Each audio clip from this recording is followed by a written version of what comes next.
Hello friends, मेरा नाम किशोर और आप देख रहे हैं all is on top YouTube channel. तो आज का जो आपका टेस्ट है वो होने वाला है साइंस का टेस्ट। तो इसमें साइंस के 20 क्वेश्चन शामिल किए मैंने। तो आप देखते हैं आप 20 में से कितने क्वेश्चन जो है वो सही कर पाते हैं। यदि आपके 20 में से 10 से ज़्यादा क्वेश्चन सही हो रहे हैं तो आप आराम से आर्मी का एग्ज़ाम निकाल लोगे। तो चलिए स्टार्ट करते हैं। तो पहले क्वेश्चन की तरफ बढ़ते हैं और आप लोगों से यार रिक्वेस्ट है कि आप एक लाइक करें और एक चैनल को सब्सक्राइब करना बिल्कुल मत भूलें। तो चलिए पहले क्वेश्चन की ओर बढ़ते हैं और साथ में आपको बताते हुए चलना है कि कौन से आंसर का कौन से क्वेश्चंस का आंसर क्या है। ठीक है। तो पहला क्वेश्चन पूछा गया है, हैजा के रोगाणुओं की खोज किसने की थी। तो फटाफट से आपको कमेंट बॉक्स में कमेंट करते हुए चलना है। तो हैजा के रोगाणुओं की खोज किसने की थी, ऑप्शन आप सभी के सामने है।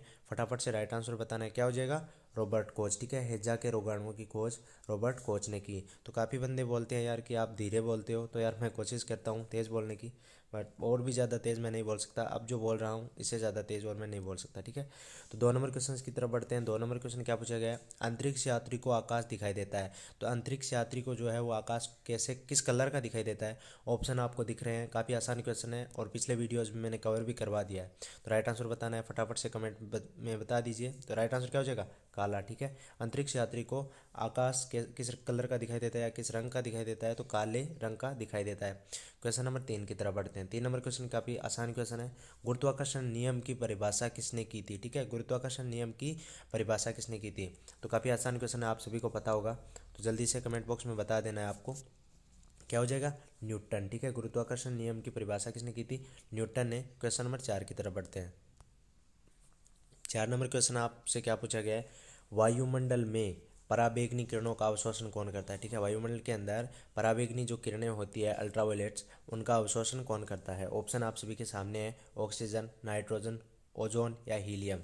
तो क्या हो जाएगा, ओजोन। ठीक है, वायुमंडल में पराबैंगनी किरणों का अवशोषण ओजोन करता है, जिसका सूत्र होता है O3। ठीक है, और एक पिछले वीडियो में बताया भी था कि O3 जो है वो किस तरह से बनता है। क्वेश्चन नंबर 5 की तरफ बढ़ते हैं। 5 नंबर क्वेश्चन काफ़ी इंपॉर्टेंट क्वेश्चन है, आपको स्टार लगा के लिख भी लेना है। क्यूरी किसकी इकाई का नाम है। ठीक है, क्यूरी किसकी इकाई का नाम है। ऑप्शन आप सभी के सामने है, फटाफट से इसका राइट आंसर आपको बताना है। तो जल्दी से कमेंट बॉक्स में कमेंट करके बता दीजिए। तो राइट आंसर क्या हो जाएगा, रेडियो एक्टिव धर्मिता। ठीक है, क्यूरी किसकी इकाई का नाम है, तो रेडियो एक्टिव धर्मिता का नाम है। क्वेश्चन नंबर 6 की तरफ बढ़ते हैं। 6 नंबर क्वेश्चन क्या पूछा गया है, सौर ऊर्जा का रूपांतरण रासायनिक ऊर्जा में होता है, तो किसके दौरान होता है। ऑप्शन आपको बता दिए गए हैं, आप स्क्रीन पे दिख रहे हैं, ये देखिए। और आपको बताना है कि सौर ऊर्जा का रूपांतरण रासायनिक ऊर्जा में किस समय होता है।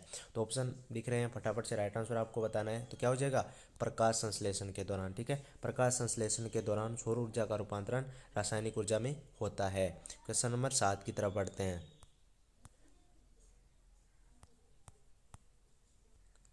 7 नंबर क्वेश्चन आप लोगों से क्या पूछा गया है, निम्नलिखित में से कौन सा तत्व है रेडियो एक्टिव नहीं है। तो इनमें से कौन सा तत्व है जो रेडियो एक्टिव नहीं है। ऑप्शन आपको स्क्रीन पे दिख रहे हैं, आपको सिर्फ राइट आंसर कमेंट बॉक्स में कमेंट करना है। तो क्या हो जाएगा, जर्कोनियम। ठीक है, डी इसका राइट आंसर हो जाएगा।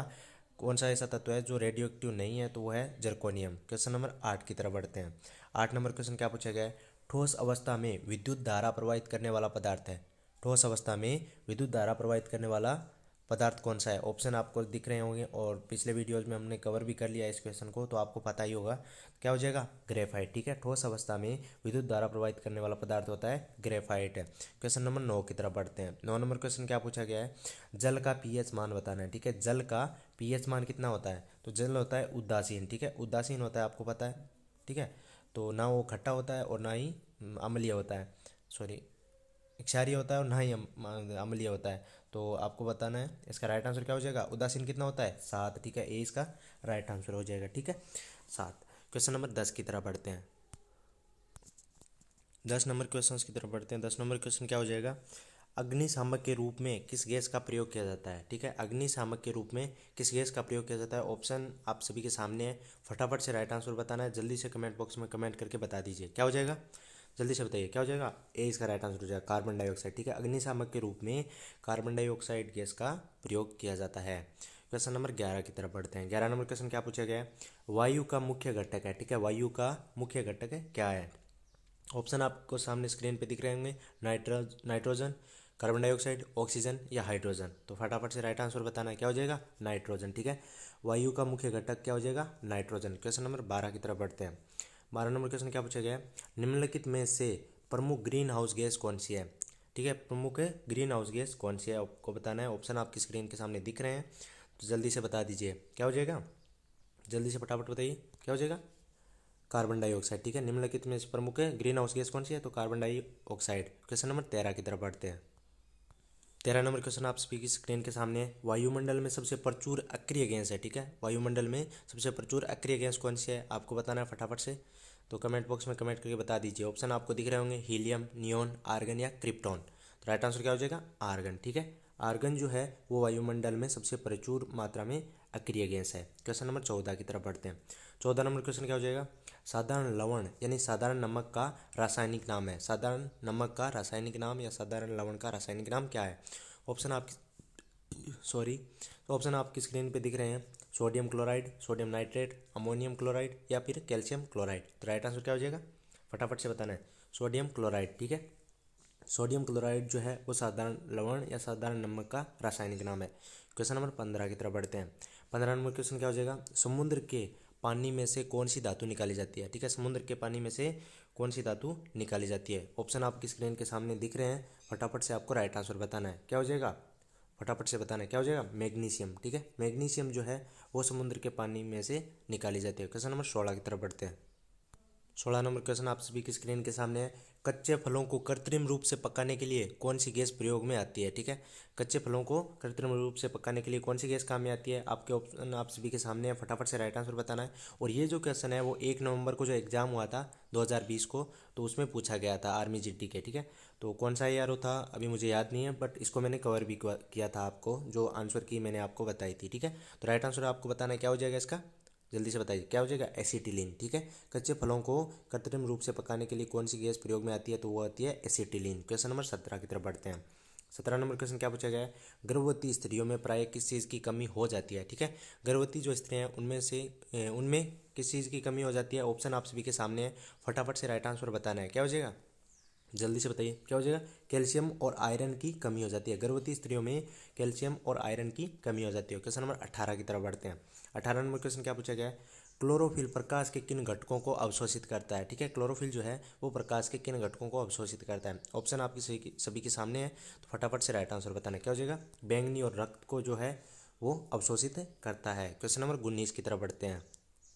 19 नंबर क्वेश्चन आपकी स्क्रीन के सामने है, निम्नलिखित में से किसकी सबसे छोटी जीवित कोशिका होती है। ठीक है, निम्नलिखित में से किसकी सबसे छोटी जीवित कोशिका होती है। ऑप्शन आप सभी के सामने, बैक्टीरिया, कोशिका द्रव्य, विषाणु, वायरस या फिर खमीर। तो राइट आंसर क्या हो जाएगा, फटाफट से बता दीजिए क्या हो जाएगा, विषाणु या वायरस की। ठीक है, विषाणु या वायरस की सबसे छोटी जीवित कोशिका होती है। क्वेश्चन नंबर 20 की तरफ बढ़ते हैं।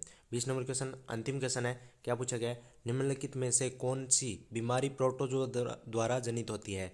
कौन सी बीमारी जो है वो प्रोटोजोआ द्वारा जनित होती है, ऑप्शन या फिर पैदा होती है। तो ऑप्शन आप सभी के सामने है और फटाफट से इसका राइट आंसर आपको बताना है, जल्दी से बता दीजिए क्या हो जाएगा, मलेरिया। ठीक है, मलेरिया जो बीमारी है वो प्रोटोजोआ द्वारा पैदा होती है या पैदा होती है। ठीक है, तो कैसा लगा ये वीडियो या फिर कैसा लगा ये टेस्ट, तो कमेंट करके ज़रूर बताइएगा। और इसमें आपको कुछ भी अच्छा लगा हो तो चैनल को सब्सक्राइब कीजिएगा और वीडियो को लाइक करना बिल्कुल मत भूलिएगा। आपको यार इतनी मेहनत की आप लोगों के लिए, तो एक लाइक तो एटलीस्ट करके ही जाइएगा। तो मिलते हैं अगले वीडियो में, तब तक के लिए बाय।